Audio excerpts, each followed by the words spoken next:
quick recap of the episode, and then we'll get right into what was taken from the comics, as well as what was changed for the show. The episode starts off with Gabriel taking supplies and loading them into his car before driving away. We then go to Hilltop, where a meeting takes place with Gregory to get his support in the battle against the Saviors. Gregory rejects the request and asks them to leave. Heading out, Jesus tells everyone it's time to meet King Ezekiel. The group heads to the kingdom, where they're given an audience with Ezekiel, who ultimately tells them that, in the best interest of his people, he must decline and stay out of the fight. On the way out, they run into a walker trap set up by the Saviors, which is lined with different explosives. This gives them their initial arsenal in the upcoming fight. When they get back to Alexandria, the Saviors show up looking for Daryl, who stayed behind at the kingdom. After their search, Rick learns Gabriel took some supplies and left a clue where he was heading. We end tonight's episode at the boat, with Rick's group being surrounded by an unknown, armed group of survivors. He appears to recognize at least one of them as he looks up and gives a familiar smile. Season 7, Episode 9 follows issues 107 to 109 in the comics, concluding Volume 18, What Comes After, and bringing into the show Volume 19, March to War, in which the communities start to band together to end the Savior's rule. Okay, so the two big events in the show that were taken from the comics was Rick being introduced to Ezekiel and Gregory being approached with the desire to fight the Saviors. In the show, both leaders decline to join Rick in his fight. These events play out a little differently in the comics, and both occur right after Negan brings Carl home to Alexandria. In the comics, after Carl is returned to Rick, Jesus tells him it's time to meet King Ezekiel. They go to King Ezekiel before Gregory though, and it's only Rick that gets to meet him, not the large group that was in the show. They do get to meet him though a few days later with Rick, while Jesus heads back to the hilltop.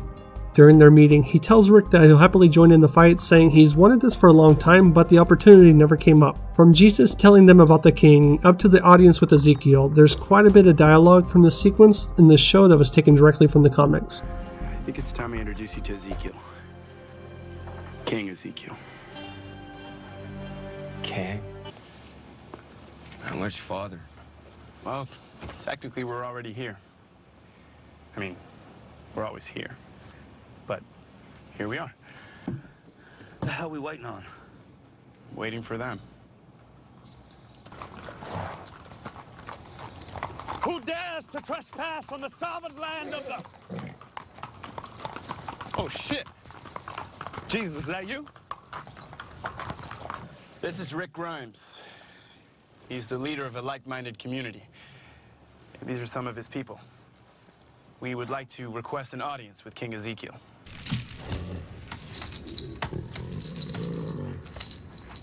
Jesus! It pleases me to see you, old friend. It pleases him indeed, Jerry. Tell me, what news do you bring good King Ezekiel? Are these new allies you brought me? Indeed they are, Your Majesty. This is... Oh, right, I forgot to mention. Yeah, Tiger. A big plot twist that came from Rick's meeting with Ezekiel in the comics was Dwight's betrayal of Negan. During their meeting, Dwight comes out and says, I know I'm probably the last guy you'd expect to see, and you think this is all just an act or I had a change of heart, but I've really never been supportive of what Negan stood for. Dwight provides an insight into how the Saviors run things and ultimately helps take the Saviors down.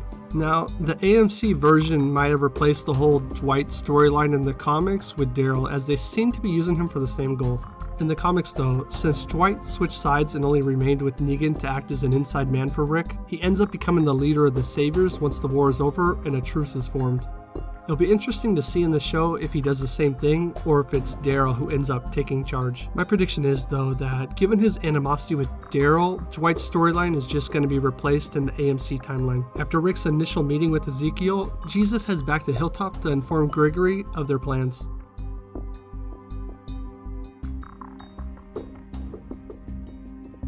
Now, in the show, everyone confronts Gregory and he still declines, asking them to leave. In the comics though, only Jesus goes to Gregory, and though he does try to opt out initially, he does agree, as we see in later issues, and decided to let Jesus take a group of Hilltop fighters out on a training exercise. He agrees to this on the condition that he can claim ignorance if something goes wrong. From here in the comics, March to War mainly focuses on the three communities forming an alliance and a failed assassination attempt on Negan. During a tribute stop, Rick sees an opening and tries to take Negan out. The Saviors get the upper hand, and just before the executions start, Jesus with the Hilltop Fighters and Ezekiel with the Kingdom show up and save them. This forces the Saviors to retreat, and with Negan formally declaring, "We're going to war." Now, this event already happened in the show when Negan first came to Alexandria and Rosita tried to shoot him. So my guess would be that there's a different event that triggers the war since they already tried to assassinate him. Now, as far as who the group at the end of the show is, that I have no idea. There is no fourth group in the comics, so whoever they are exclusive to AMC's version. On a personal note, I'm kind of worried about where the season is going. In the comics, Negan never disarms Alexandria, so it's easier and more plausible for them to build up an army.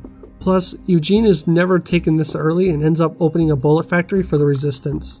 With him gone, along with all their arsenal in the show, I was predicting an absurd chance of luck that drops munitions right into Rick's lap. We need these explosives. So what do you think of this season so far? Do you like the way that they're going? How long do you think that's gonna last? Leave your comments in the section below, and if this was bearable to watch and listen to, thumb up, share, and subscribe. Why don't you just run the other way?